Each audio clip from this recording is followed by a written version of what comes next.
I helped him build his life, while he destroyed mine behind my back. Funny how trust works, how we give it away like a gift, never thinking it might be a weapon in someone else's hands. That's what I did.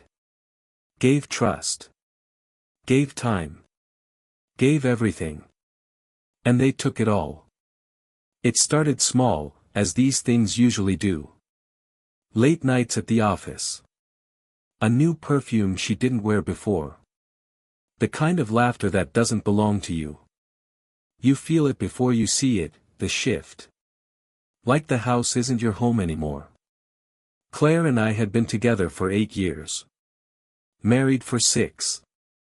Built a life that looked good from the outside. A nice house, decent cars, vacations once a year.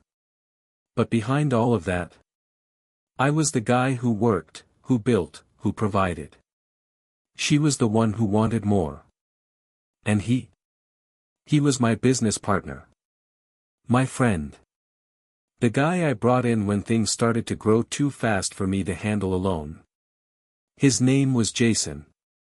I gave him a job, a chance, he took my wife. The night I found out, it wasn't because they slipped up.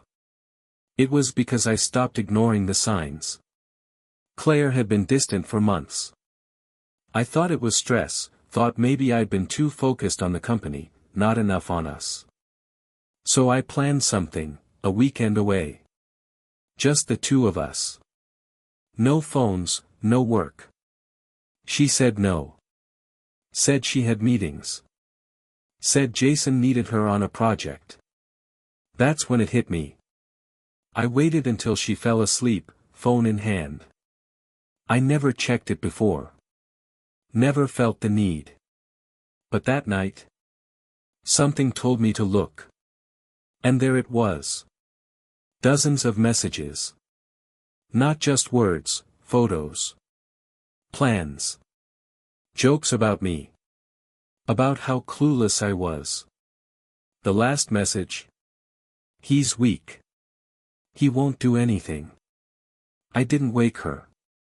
I didn't throw the phone. I just sat there, staring at the screen, feeling everything and nothing at the same time. Weak? No. But I wasn't going to fight. I was going to take everything they thought was theirs, back. After that night, something inside me died.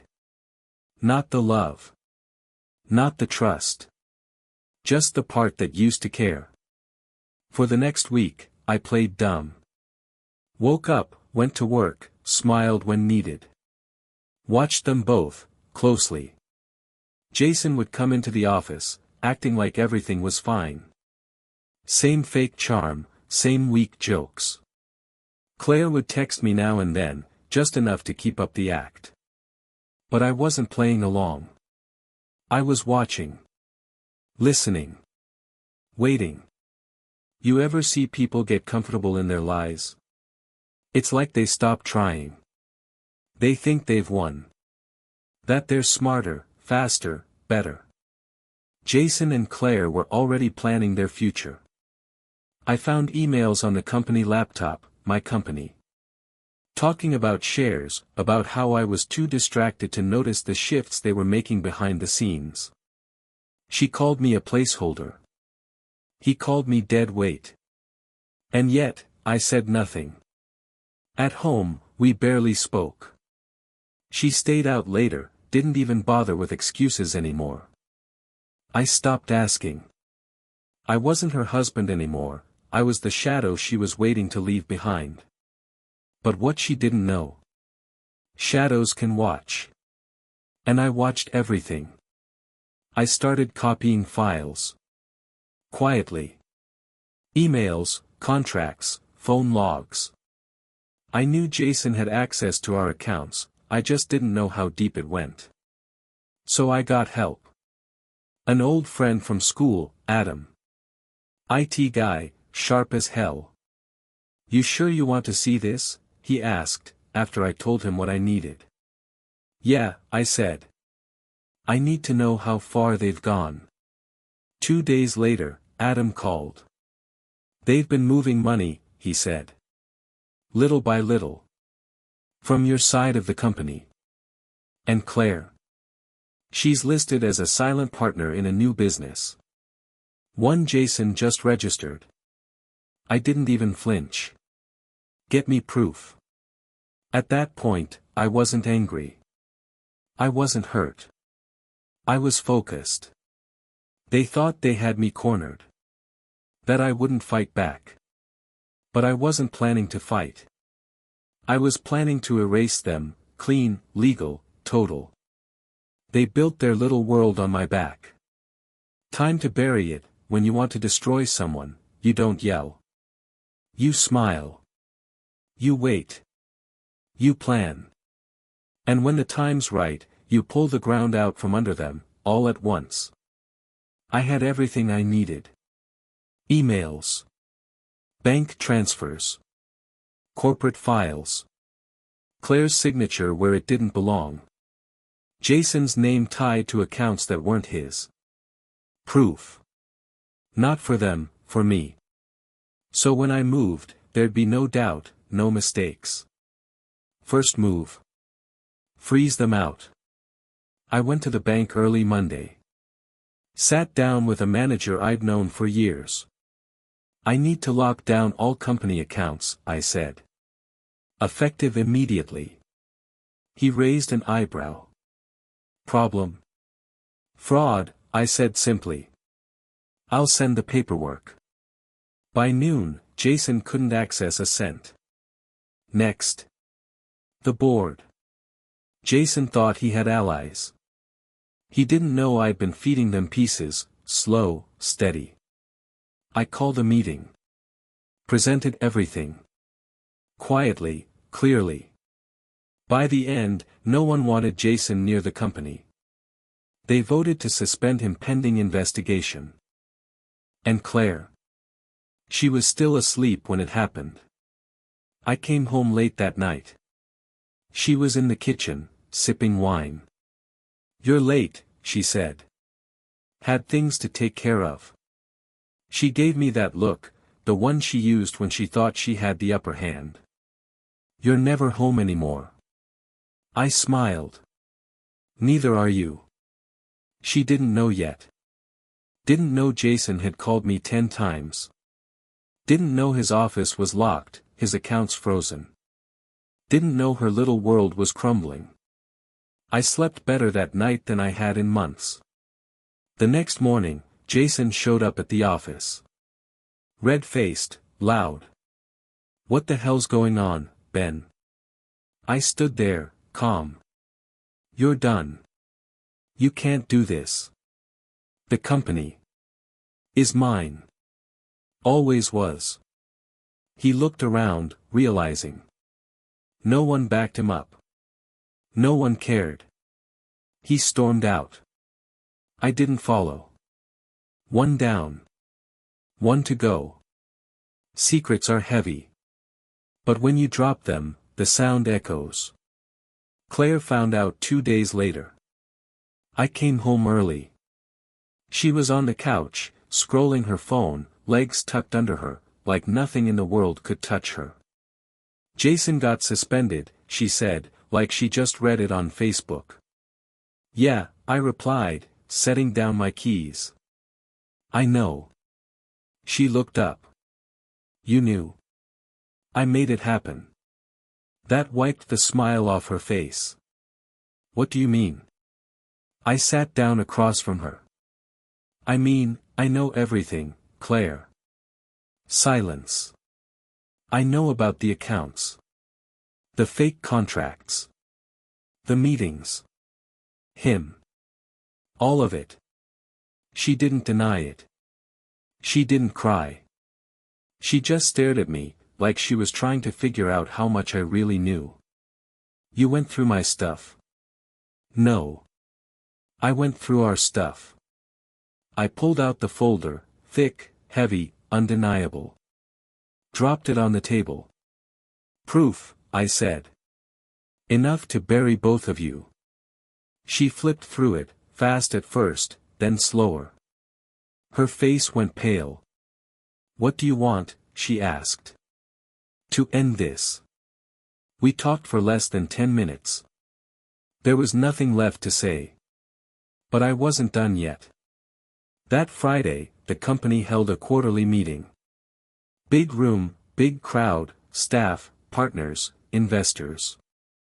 I stood at the front, told them everything. Not about the affair, that wasn't their business.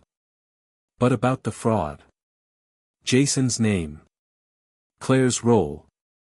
The silence in that room was louder than any scream. By Monday, Jason's name was off the company site. Claire. Gone from everything. She left that night. Didn't pack much. Didn't say goodbye. She just left. And me? I stood in the doorway, watching her drive off.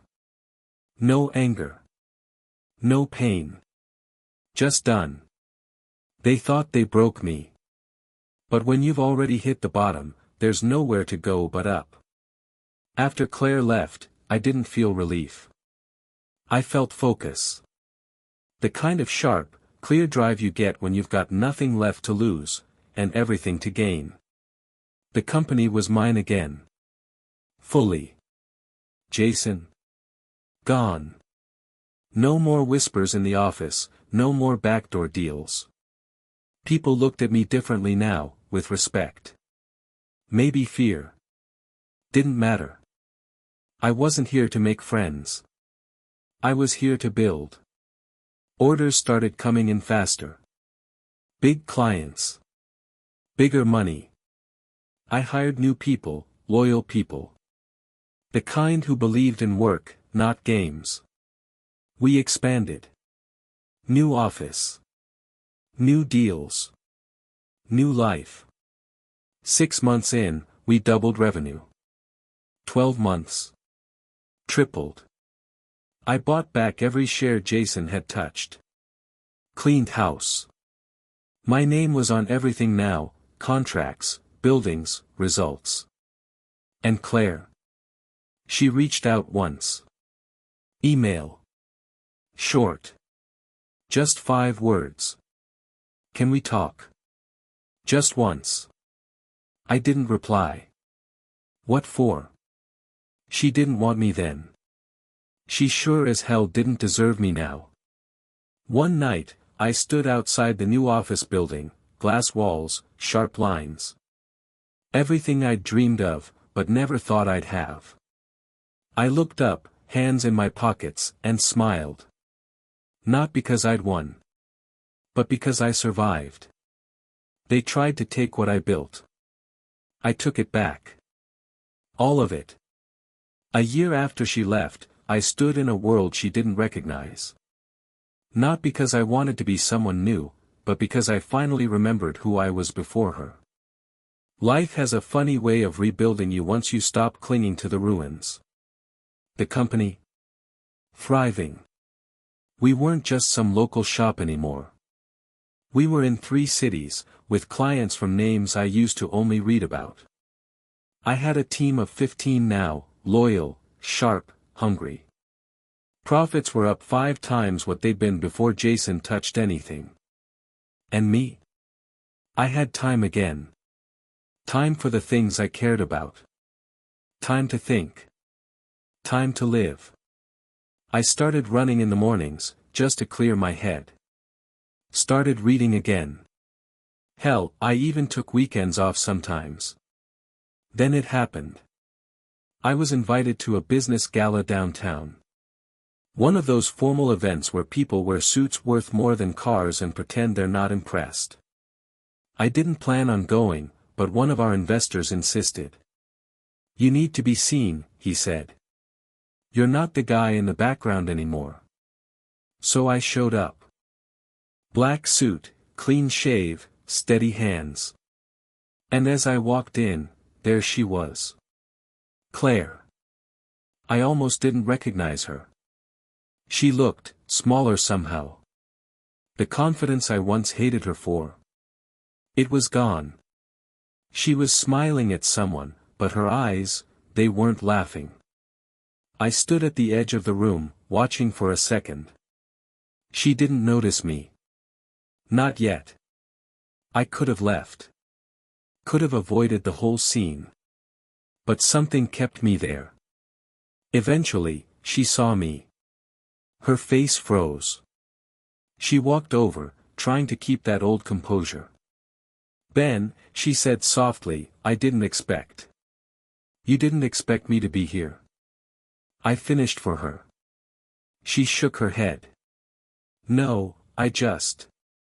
You look good." "Better without you," I said flatly. That hit her hard. She took a breath, tried to smile. "I've seen your company everywhere lately. You really made it. I always would've. You just didn't believe it. That's not fair." "It's not." I leaned in slightly. "You called me weak, Claire. You said I wouldn't do anything. Remember?" She didn't answer. Silence stretched between us. Finally, she looked down. "I made mistakes." "No, Claire," I said, voice low, "you made choices." She tried again. "I miss what we had." I laughed. "You miss what I gave you. You miss safety. Stability. Someone who believed in you when you didn't deserve it." Her lip trembled, just for a second. "Ben, I didn't think." "No, you didn't." I stepped back. "You don't know me anymore, Claire." I walked away. And this time, she didn't follow. People love to talk about revenge. About getting back at the ones who hurt you. About proving them wrong, rubbing success in their faces. But me? I wasn't interested in that. Because real victory isn't about them. It's about you. By the time Claire and Jason were nothing more than names in a bad chapter of my life, I had already moved on, not just from them, but from who I used to be. I became the man I should have been all along, the one they didn't believe I could be. The company I rebuilt. It wasn't just surviving. It was thriving. We landed deals that took us national, not just local shops, but full-scale contracts with boutique hotel chains, designer brands, and even a few international clients. I had a team I could trust. People who didn't just work for me, they believed in what we were building. In 2 years, I took what Jason and I started, and turned it into something mine. Something real. Profits were in the millions. But the money wasn't the best part. The best part was waking up every morning knowing no one could take this from me. I bought a new house. A place with space, light, and silence.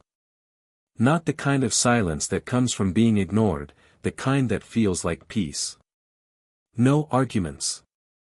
No doubts. No pretending. Just me, and a life I built from the ashes. People started noticing. Old friends. Former clients. Even people from Claire's circle. One of them called me once. "Ben, man, I don't know what you did, but you're everywhere now. I didn't think you had it in you." I just laughed. Neither did she. Claire. I never saw her again after that night at the gala. She didn't call. Didn't text. But I heard through someone that she was trying to start over. That her new relationship didn't last. That she was talking about moving away. I didn't care. Not out of hate. Just, nothing. She was gone. And I was free. I started doing things I never had time for before. Traveling. Hiking. Investing in other small businesses, helping guys like me, the ones who everyone thought would never make it. I gave them the shot no one gave me. And when they asked why, I told them. Because someone once thought I was weak. And they were wrong. You see, it's not about proving them wrong. It's about proving yourself right. I never needed her. I never needed Jason. All I needed was to stop doubting who I really was. And now? Now, I don't just have more than I ever did. I have everything. They lost me. I found myself. And this? This is just the beginning.